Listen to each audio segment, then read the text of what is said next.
Imagine waking up to sirens screaming and then total silence. Civilization has collapsed. The dead walk among us. But wait, survival is still possible. But where? The island strategy. Let's start with islands, nature's own quarantine zones. In 28 weeks later, the UK becomes ground zero for infection. But isolated regions like the Isle of Wight remain untouched longer. Now imagine Iceland. It's remote, cold, with a low population and natural geothermal energy. Or New Zealand. Famously isolated with strong farming infrastructure. Bonus, they film Brain Dead there, so they've already survived one zombie outbreak. Sort of. Islands mean fewer infected, easier borders to defend, and clean starts.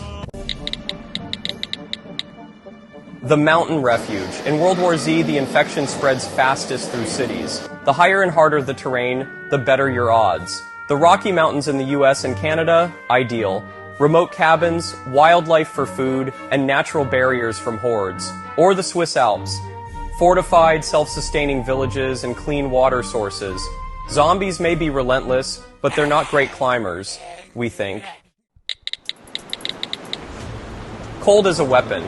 Cold isn't just uncomfortable, it's your greatest ally. Most zombie lore agrees frozen zombies move slower, or even stop entirely. Alaska has the added bonus of off-grid living and strong survivalist communities. Think The Thing, but swap aliens for zombies. Same isolation, same survival instinct. In Siberia, it's not the undead that'll kill you, it's the cold.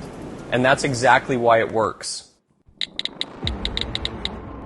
Heat and dehydration may keep you on your toes, but zombies don't do well in open terrain. In Resident Evil Extinction, survivors hit the desert to avoid the cities and bottlenecks. Smart move. The Mojave Desert, great visibility. Minimal cover for the undead.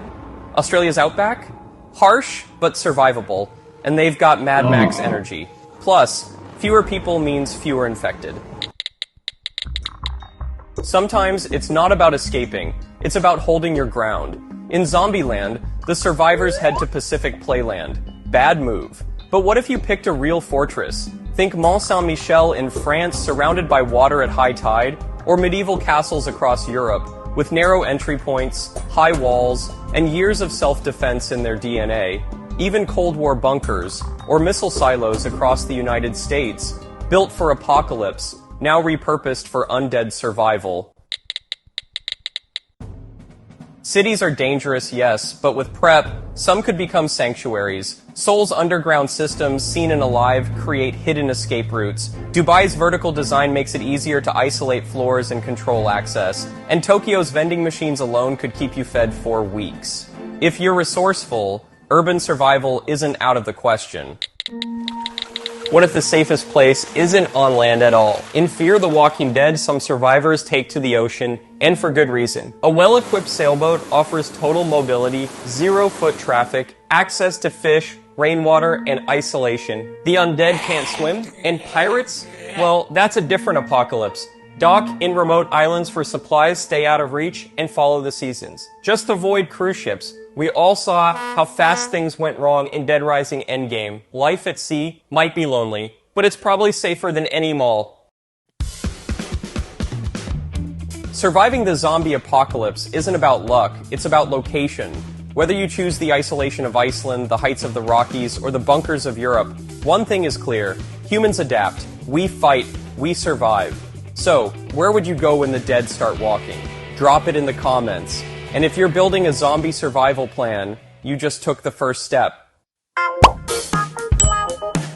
Don't forget to like, subscribe, and stay alive.